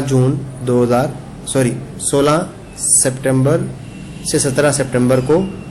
कहाँ पर हुआ था? ताजिकिस्तान के कैपिटल दुशांबे में हुआ था। और इसमें जो कंट्रीज़ हैं वो टोटल 9 कंट्रीज़ हैं, 8+1। इसमें जो इसकी ट्रिक है याद रखने की इसी कंट्रीज़ की, वो है ट्रक आईपी। ट्रक के अंदर 2 के हैं और आगे आईपी। टी से ताजिकिस्तान, आर से रशिया, यू से उज़्बेकिस्तान, सी से चाइना, के से कजाकिस्तान और लास्ट के से किर्गिस्तान। आगे रहेगा आईपी, इंडिया और पाकिस्तान। जो चेयर की थी वो की थी इमामोली रहमान, जो कि प्रेसिडेंट हैं ताजिकिस्तान के, ये उन्होंने चेयर की थी। अच्छा, इसके बाद एक चीज़ और बता दूं मैं आपको कि जो लास्ट हुई थी समिट हुआ था वो हुआ था जून 2017 में, और आस्ताना में हुआ था। आस्ताना जो है वो कजाकिस्तान का जो है कैपिटल था। अब इसका जो आस्ताना का नाम था वो चेंज करके नूर सुल्तान रख दिया गया है। ठीक है, तो जिस तरह उस समिट को कहते हैं आस्ताना समिट, इसको कहते हैं दोशंबे समिट। आगे बढ़ते हैं। G7 कंट्रीज, G7 समिट, इसको याद करने की एक ट्रिक है, वो है juice with GF, JUICE, juice with GF। J से जापान, U से USA, I से इटली, ठीक है, C से कनाडा और E से इंग्लैंड, ये means UK, GF Germany and France. तो जूस के साथ पीना है हमें जूस विद GF, तो G7 समिट आ जाएगा। और SCO का समिट का क्या बताया मैंने आपको, ट्रक IP, तो के ट्रक के दो बार के है, ट्रक के अंदर दो बार के आता है।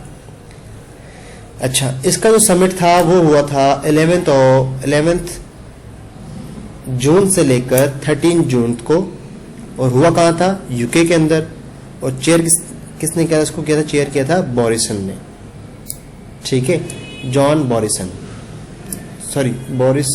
Boris Johnson. और ये जो G7 है ये 47th समिट था।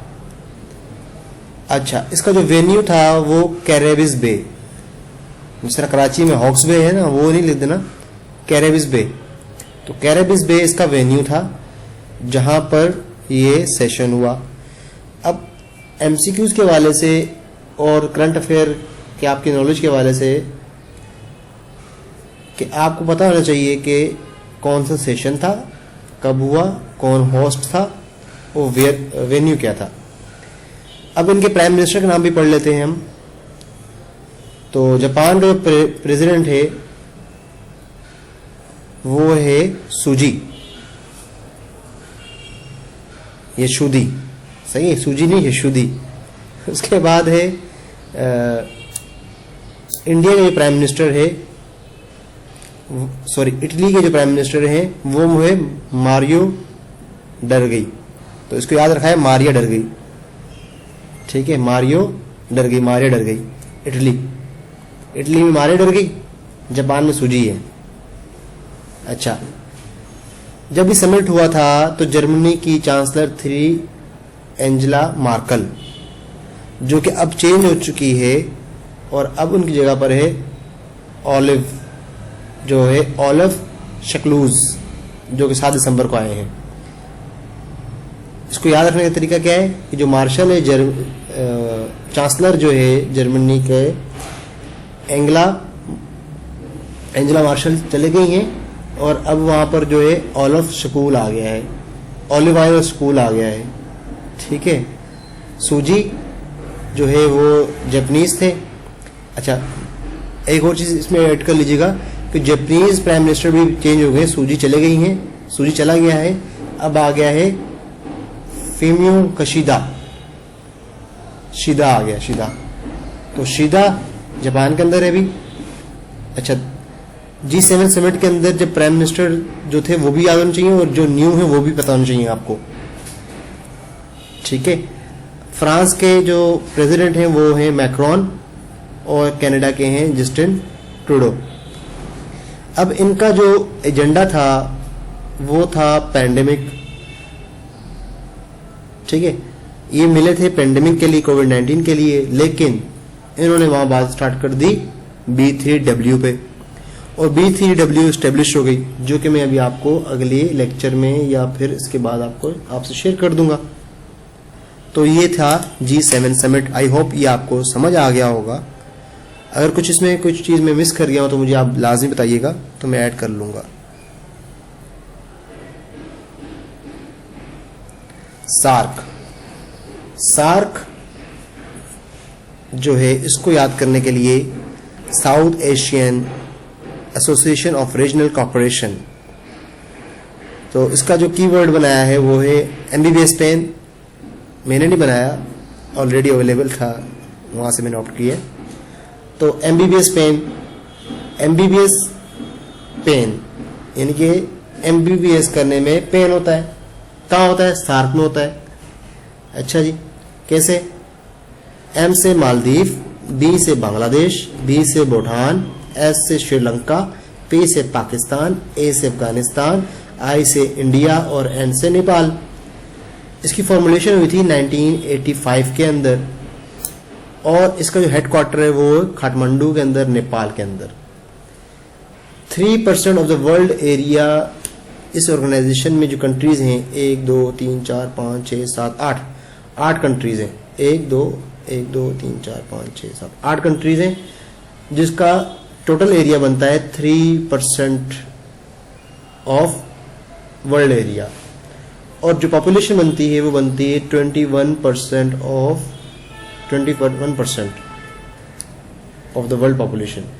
इसी तरह 3.8% इकानमी है, और जो है कंप्लीट ग्लोब की इकॉनमी की पार्ट बनता है 3.8%। नेक्स्ट चलते हैं हम अब आगे। नेक्स्ट स्लाइड जो है वो है हमारी इंटरनेशनल ऑर्गेनाइजेशंस की। अब इसको याद रखने की ट्रिक बताता हूं मैं आपको कि जितने भी, एक मिनट,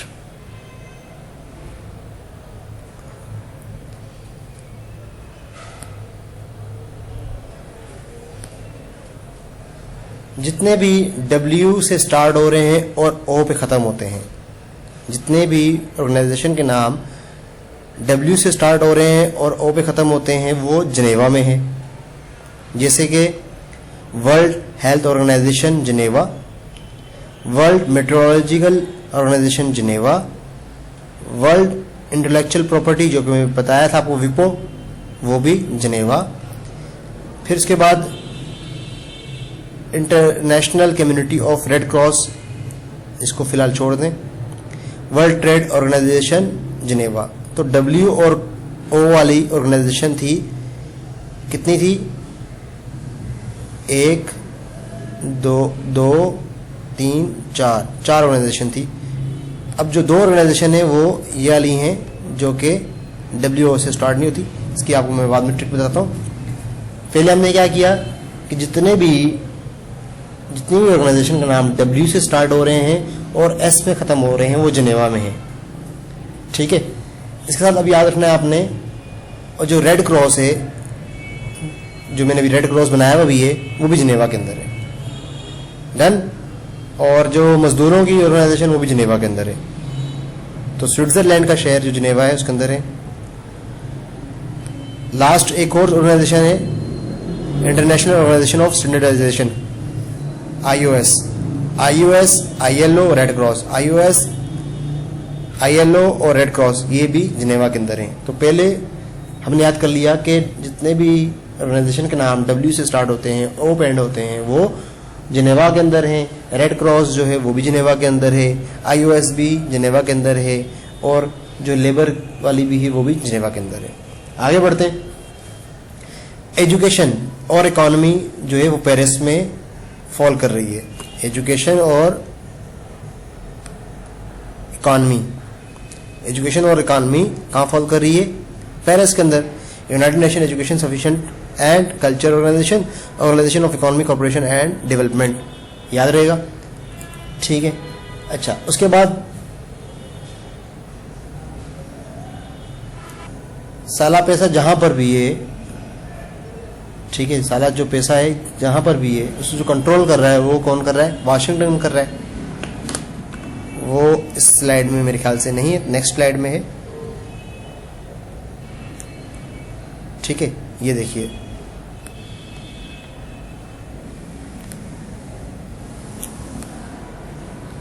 इंटरनेशनल IMF जो है मॉनेटरी फंड वो भी उधर है, वाशिंगटन, सॉरी, हाँ ठीक है, वाशिंगटन में है। इंटरनेशनल मॉनेटरी फंड और वर्ल्ड बैंक जो पैसा है वो कहाँ फॉल करता है, वाशिंगटन के अंदर पैसा है। उसके बाद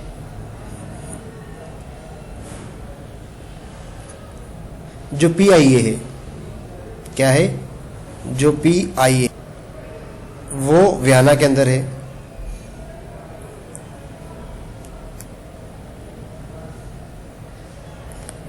ठीक है, ये रहा। अच्छा, अब PIA किस तरह है, पेट्रोलियम, इंडस्ट्रियल डेवलपमेंट और एटॉमिक। PIA की जो फ्लाइट है वो वियना जा रही है। ठीक है, P for petroleum, I for industrial और A फॉर एटॉमिक एनर्जी।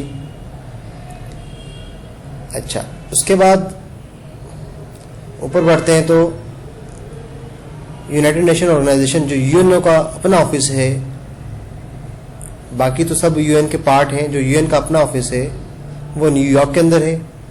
और यूनिसेफ जो कि WHO की तरह काम करती है वो भी न्यूयॉर्क के अंदर है। तो यूनिसेफ का ये है कि ये हाईली पे देती है अपने एम्प्लॉयज को। आगे बढ़ते हैं, CIA लंदन में है। CIA लंदन में है, कैसे,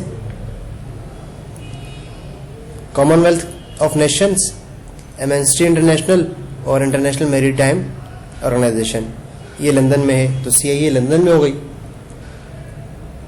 अच्छा, जस्टिस और केमिकल वेपन्स वो हैग के अंदर है। जस्टिस और केमिकल वेपन वो हैग के अंदर है। OIC जद्दा के अंदर है। आसियान इंडोनेशिया के अंदर है। ट्रांसपेरेंसी इंटरनेशनल जो है वो बर्लिन के अंदर है। ठीक है, और नेटो, यूरोपियन यूनियन और नेटो जो है ब्रसेल्स के अंदर है। ICC दुबई के अंदर है। APEC सिंगापुर के अंदर है। और टेररिज्म जो है मैड्रिड के अंदर है। जो टेररिज्म की ऑर्गेनाइजेशन है united nation world terrorism organisation, वो मैड्रिड के अंदर है। और मैड्रिड जो है बहुत मशहूर एक इलाका है, शहर है स्पेन का, जहाँ मशहूर जो जगह है मैड्रिड के बीचेस। तो हमारे एक दोस्त हैं वो इन बीचेस में जाने का शौक़ रखते हैं अपनी सर्विस के बाद, 60 ईयर्स के बाद। और यहाँ पर ये ऑर्गेनाइजेशन हमारी कंप्लीट होती हैं। नेक्स्ट स्लाइड से जाने पड़ते हैं हम। अच्छा, एक चीज़ आपसे क्लियर कर दूं मैं आपको कि FPSC कभी भी मूविंग फैक्ट को क्वेश्चन में कंसिडर नहीं करता। ठीक है, जिस तरह पॉजिटिविटी रेट ऑफ कोविड-19 अब मैंने आज पढ़ा 10% है। जिस दिन FPSC ने पेपर बनाया वो उन्होंने देख के बनाया 13% पे। अब मैं जब पेपर देने गया तो फैक्ट चेंज हो चुके थे। तो हालांकि मेरा आंसर सही होगा, पर FPSC कभी भी इसको कंसिडर नहीं करता, इसको मूविंग फैक्ट्स को। पैंडेमिक, अब पैंडेमिक की हिस्ट्री में जाने से पहले कुछ चीज़ आपसे शेयर कर देता हूँ, शायद हो सकता है क्वेश्चन में आ जाए। वैक्सीन के हवाले से, जो फाइजर वैक्सीन है वो बनी जर्मनी में है, फाइजर वैक्सीन जो है बनी जर्मनी में है। और इस पे जो ट्रेड मार्क लगा हुआ है वो US का लगा हुआ है। मोडर्ना जो है वो US ओरिजिन है। एस्ट्राजेनेका UK ओरिजिन है, जो कि ऑक्सफर्ड के साइंटिस्ट की रिसर्च टीम ने मिलकर बनाई थी। और पाकिस्तान ने पहले इसको परचेज किया, बाद में इस पर बैन लगा दिया ड्यू टू एडवर्स रिएक्शन। तो क्वेश्चन पूछ सकता है कि पाकिस्तान ने कौन सी वैक्सीन पर बैन लगाया था। अच्छा, रशिया की जो है वो स्पुतनिक है, स्पुतनिक 5, जो कि सैटेलाइट का नाम भी है रशागे। साइनोफार्म, साइनोवेक, कैंसिनो, ये तीनों चाइना की हैं। मुझे साइनोवेक लगी थी, एक मेरे दोस्त को साइनोवेक लगी थी, तो जिसका शदीद उसे दर्द हो रहा था। तो कैंसिनो का कोई आइडिया नहीं है, ये तीनों चाइना की थी। फिर इंडिया ने भी क्लेम किया कि हमने भी कोविड-19 की वैक्सीन बना ली है, वो थी कोवैक्साइन। फिर पाकिस्तान ने भी डाइल्यूटेड मिक्सचर को ऑफ साइनोवेक के, ये साइनोफॉर्म के मिक्स करके पाकवेक बना दी। तो ये कुछ चीज़ें जो वैक्सीन थी पाकिस्तान की, रशिया की, यूके की, जर्मनी की, वो आपसे मैंने शेयर कर दी हैं। अब आते हैं ग्लोबल इश्यूज़ पे। जो पेंडेमिक है हमारा, ये ग्लोबल इश्यूज़ है। तो इसमें देखा जाए सबसे पहले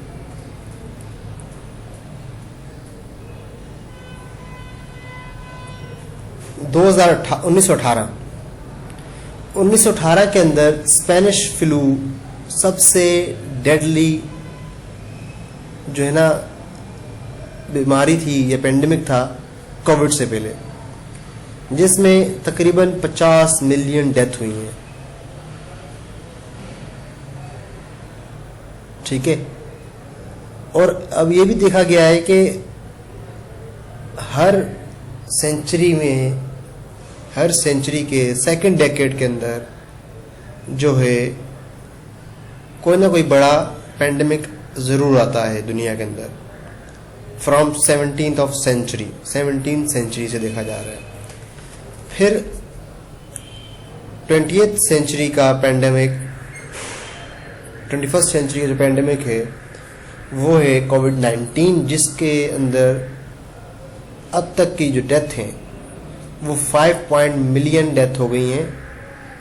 अब देखा जाए तो ये भी लिथल किस्म का वायरस था, स्पेनिश फ्लू से ज़्यादा ख़तरनाक था। पर क्वेश्चन ये है कि अगर स्पेनिश फ्लू इतना ख़तरनाक था तो इसमें कोविड-19 इतना ख़तरनाक था तो इसमें स्पेनिश फ्लू से कम डेथ क्यों हुई हैं? तो मेरा आंसर ये है कि क्योंकि मेडिकल साइंस ने डेवलपमेंट की है, ठीक है, इसकी वजह से हमारा ह्यूमन लॉस कम हुआ है। एडवांसमेंट हो गई है ना मेडिकल साइंस में, तो इसलिए हमारा मेडिकल लॉस कम हुआ है, ह्यूमन लॉस कम हुआ है। आगे बढ़ते हैं तो 1855 का प्लेग पेंडेमिक जो कि चाइना में हुआ था, ठीक है, इसको ताउन भी कहते हैं। इसमें जो है 15 मिलियन डेथ हुई थी। देन 1957 के अंदर एशियन फ्लू जिसमें 1.1 मिलियन डेथ हुई थी, और ये इसका जो ओरिजिन था वो था हांगकांग। इसको एशियन फ्लू इसलिए कहा जाता है क्योंकि ये एशिया से बाहर स्प्रेड नहीं हुआ था, एशिया के अंदर ही था। देन 1981 का HIV एड्स जो कि अफ्रीकन ओरिजिन था, जिसके अंदर 37.9 मिलियन डेथ हुई थी, ह्यूमन लॉस हुआ था। अब उसकी रैंकिंग करें तो सबसे पहले जो पेंडेमिक है 1918 वाला, देन HIV एड्स 1981 वाला, 18 और 81 उलट कर दिया। थर्ड नंबर पे ताउन था, चाइना का प्लेग इसको प्रोनाउंस करते हैं मेरे ख्याल से, और फोर्थ पे है कोविड-19, और लास्ट में है एशियन फ्लू। तो आई होप आपको समझ आ गया होगा कि पेंडेमिक सिर्फ हमारी ही जनरेशन नहीं देखती आ रही, इससे पहले भी पेंडेमिक आते रहे हैं। ग्लोबल इशू नेक्स्ट चलते हैं, जिसमें है इंडियन फार्मर प्रोटेस्ट। मुझे लगता है कि मैंने लास्ट जो वीडियो है उसमें इसके साथ इंसाफ नहीं किया, तो इसमें मैं अब थोड़ा डिटेल में बता देता हूँ आपको इंडियन फार्मर प्रोटेस्ट का, जो कि 4 नवंबर को स्टार्ट होता है।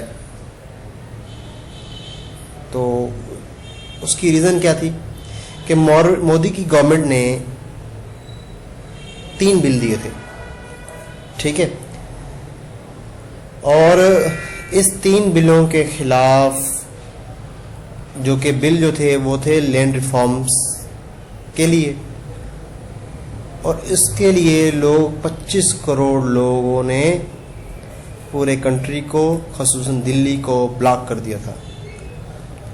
पहला क्या था बिल, किसान किसी भी कॉरपोरेट के बंदे को डायरेक्टली अपनी फसल सेल कर सकता है। इससे पहले गवर्नमेंट के अप्रूव मिडलमैन परचेज कर सकते थे। अब लॉजिकली देखें तो अच्छा है ना कि डायरेक्टली कॉरपोरेट के लोगों को सेल कर दे।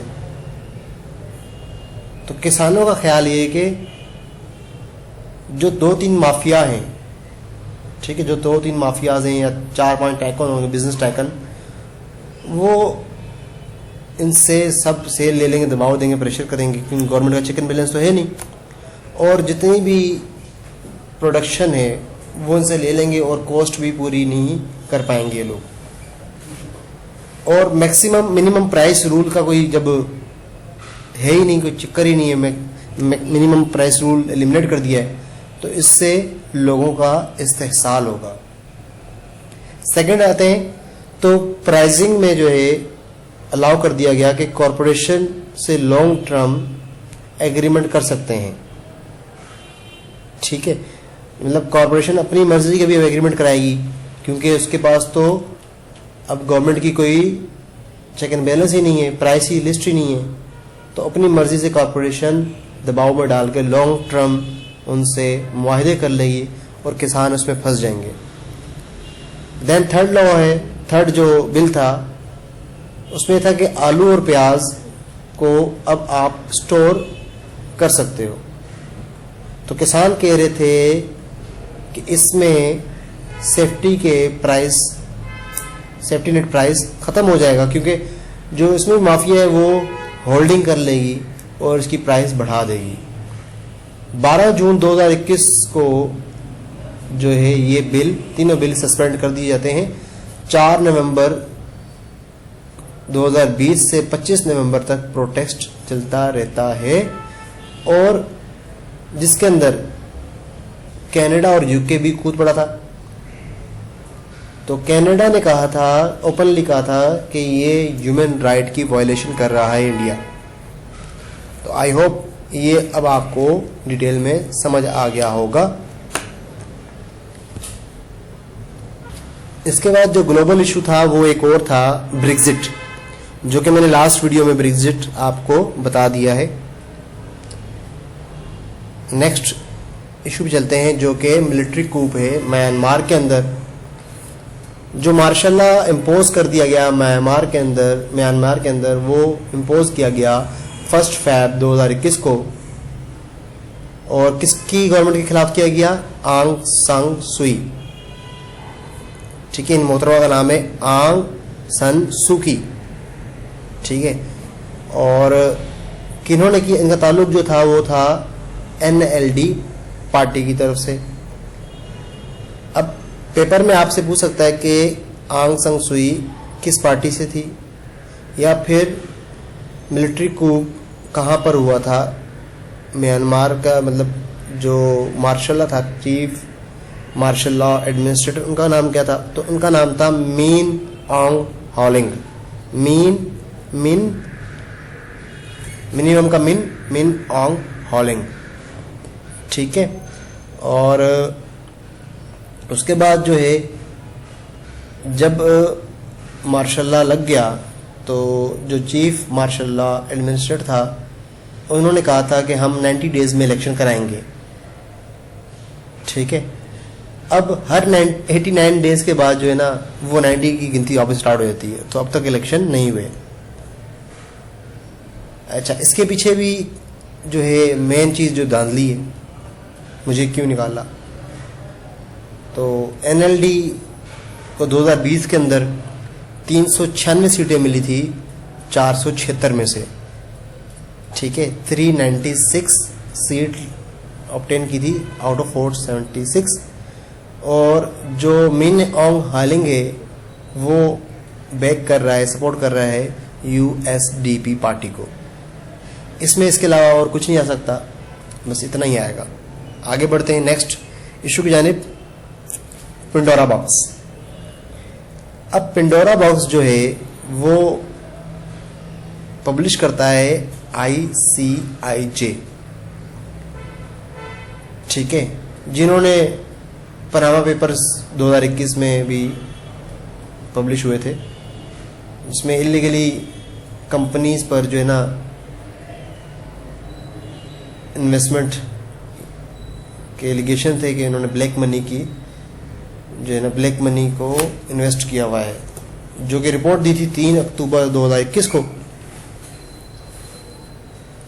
तो इसके अंदर पाकिस्तान जो है 5th highest offshore assets hold करता है, ठीक है, 5th हाईएस्ट ऑफशोर एसेट्स, मतलब अगर दुनिया में 100 ऑफशोर एसेट्स हैं तो उसमें से 5 जो हैं वो पाकिस्तान के हैं। अच्छा, इस डेटा का जो साइज था in term of soft form वो था 2.94 टेराबाइट पेंडोरा पेपर्स का, और जो डॉक्यूमेंट्स थे वो थे 11.9 मिलियन डॉक्यूमेंट्स थे।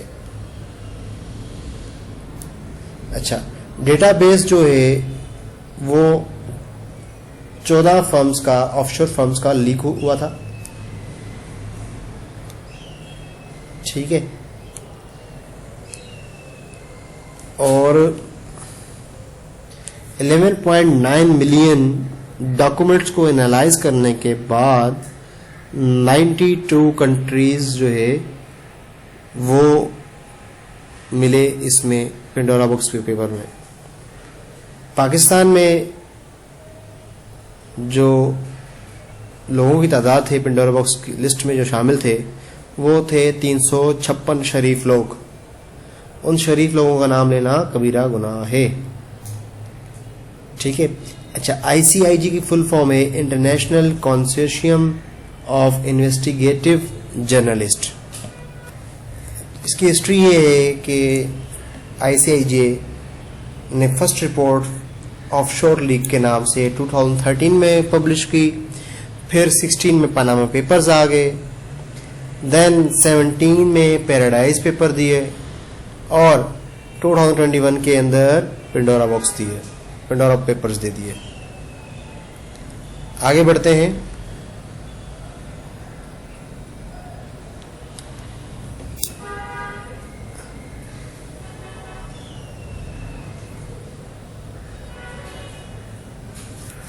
अब जो नेक्स्ट टॉपिक हमारा है टोक्यो ओलंपिक्स। ये मेजर डेवलपमेंट है 2021 की। टोक्यो का ओलंपिक्स स्टार्ट हुआ था 23 जुलाई से 8 अगस्त तक।